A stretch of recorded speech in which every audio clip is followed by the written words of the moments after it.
Oh my god, I missed you guys so much, like so much. I've missed doing this.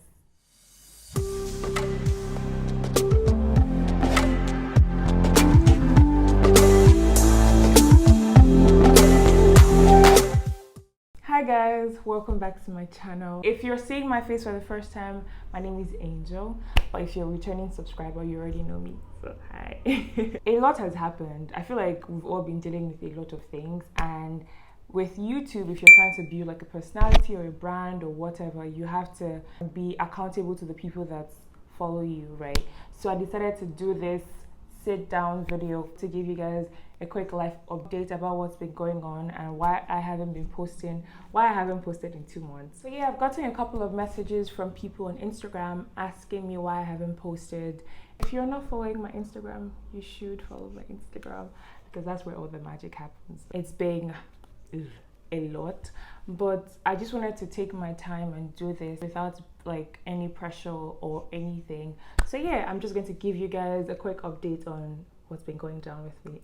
So stay tuned if you want to see that. So guys, in the course of my break from YouTube, I took a 3-week vacation to Accra.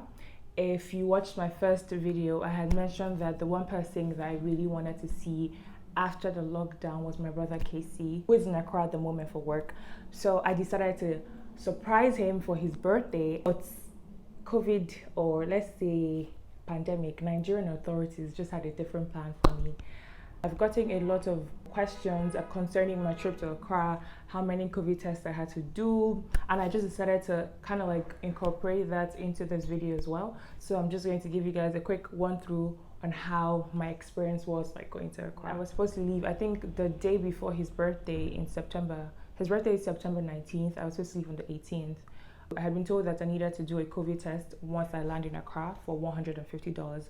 So I was already prepared for that. So I get to the airport about to check in, and it becomes oh, where's your COVID test result? And I'm like, COVID test results?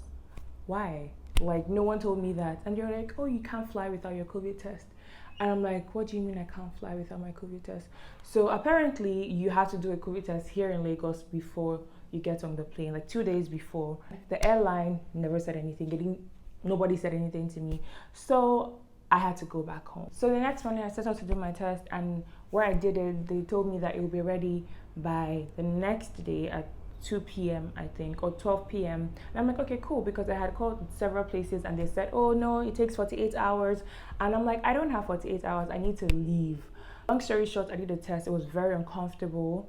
I filmed the whole thing, but yeah, I lost my footage, but I'll still get to that. Next day, my results came out at about 2 p.m. I think, but because of the COVID, there are lots of restrictions with the airlines, and this African World Airline only flies, I think, once a day for 9 p.m. So I'm back to the airport hoping to get on a standby flight, like hoping to purchase a ticket and just like leave.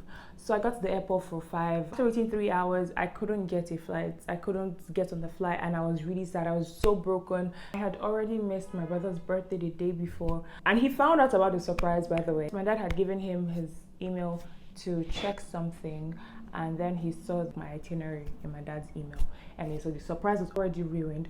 But I really just wanted to leave, and I had already done my COVID test, and I knew that if I didn't get on a flight on Monday, the next day, no, as I didn't get on a flight that Sunday, I had to get on a flight on Monday latest, because by Tuesday they don't fly. Tuesday, Wednesday they don't fly. So my COVID test would have expired by then because I did it on Saturday, and I think it expires after 72 hours or so. The flight for the next day was supposed to be, I think, at 9 a.m. I got to the airport at 6, and I was so determined. I'm like, I have to get on, like, whatever it is, I need to get on that flight, because if I don't get on that flight, my COVID test would just expire, and I guess another 50,400 that I wasn't going to pay.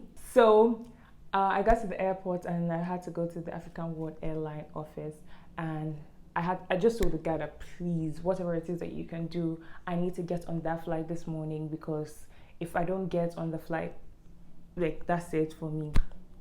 And he's like, oh yeah, there are already like 2 people on standby, but you can also get a standby ticket. And I'm like, okay. And then suddenly he's like, oh look, there are two people on the main flight who haven't paid for their tickets, so you can purchase a one-way ticket. I'm like, yes please, yes yes yes yes. Right there I repurchased a one-way ticket for the same price as the round trip I got initially. Actually, it was like 10,000 naira more than the round trip that I paid for. But that's fine. I was like, okay, I'm getting on that flight, so that's it. That's all that mattered to me. That's all that mattered to me at that time.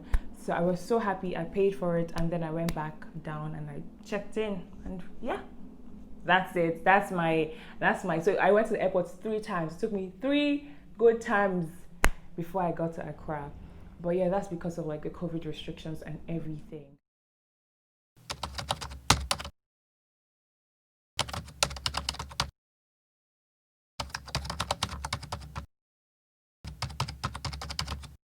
I hope that quick story time will help anyone who is trying to plan a trip to Accra, because I've actually gotten a lot of questions about it. So yeah, getting to Accra, the first week was cool. Okay, actually my luggage didn't come. Yeah, so I didn't have any clothes for like 3 days or 4 days. I was wearing Casey's clothes, but that's fine. That's not, I mean, it's not a new thing. I'm used to it. But yeah, my clothes didn't come, and the first week was just okay. The second week was good, but towards the end of the week, I woke up and my phone just wouldn't come on. Like, okay, no, it was on actually, but it was frozen. So I decided to restart my phone to see if like it would come back on, and that's how it was stuck on the Apple logo. Like, it just nothing. It just wouldn't for hours. I was walking to the gym. I'm like, oh, maybe this is a charging problem. When I come back, it will work. I came back home, nothing. It still wasn't working. Long story short, I spent the entire day like plugging my phone, charging my phone, hoping it will come on. I tried every YouTube hack, but it wasn't coming on. And so yeah, the next day, Casey helped me take it to some place to fix. Apparently it was a firmware problem, whatever. Long story short, he had to like clear my phone. And prior to the phone messing up, it had been giving me signs that, oh, you need to back your shit up, because I film everything on my phone. I don't have a camera. I film in 4K actually, and that's like very high resolution. I kept postponing backing up my stuff, so when he cleared my phone, everything just went away. So yeah, before that happened, I had already filmed like 3 videos in Accra that I was going to, 4 actually, that I already planned my calendar and how I was going to post. A girl is a graduate, by the way. I just felt like now that I was done with school, I would have enough time to post like every week as opposed to once in 2 weeks. So I already had like stuff lined up, and everything just went away. Yeah, I was off my Instagram for a while, and when I came back, like put it up and I let them know that, oh, this happened to me, and I got a lot of very nice messages just telling me to breathe, to be calm. But surprisingly, I didn't cry. I thought I was going to cry, but I was really sad because I lost a lot of footage. I had like 17,000 pictures, like videos and everything, and I just like lost everything. I have a lot of stuff from this year. I just got stuff that I had backed up before I changed my phone. But yeah, that was really sad, and I'll be lying if I said that I've fully recovered from it, because sometimes I think about a memory and I want to go back and watch or look at it, and I don't have it anymore, and that really sucks. A lot of people had been messaging me after that, oh, I know you're still hurting and everything, but we need a video. So yeah, I got back home a month ago, and I thought I was going to get back to my regular life, but that's when the protests started.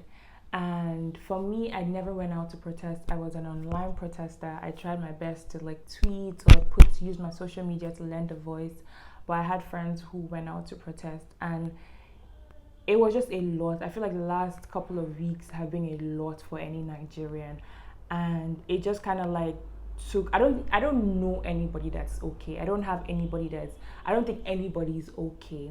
But I think that now we're all slowly, we can never forget, like that's not even, I'm not even trying to say that we've moved on from it, but like everybody is trying to go about their lives and at the same time be sensitive to what's happening, because a lot of families are still hurting. Me personally, the night that the massacre happened, I didn't sleep. I don't even know that. I don't think anyone slept, to be fair. I feel like the days following the massacre, everything just went like down the drain, and everybody's energy, my energy, just went down, because I came back from Accra with a lot of, oh my god, yes, I'm going to do this, I'm going to film this, I'm going to try to recreate stuff, not recreate, but I'm just going to try and create more content. And coming home, it was just like, it was a lot. So I have taken time to just be by myself and kind of like just re-strategize. I got to the point where I'm like, yes, I can now talk about what happened in Accra and like where my head has been, because like the best thing anyone can do, to be honest, is to just breathe and take it each day as it comes. Because if 2020 has taught us anything, is that we don't know what's going to happen by tomorrow. To be honest, I'm actually really, really good, and I think that I will go back to posting as usual. Actually, I'm going to start posting every week, every Sundays. Like Sundays are my days. So if you like seeing my face and you want to keep watching videos from me, turn on the post notification. It will mean a lot to me. And if you stay to the end of this video, that means you really miss seeing my face. And it makes me really, really, really, really happy.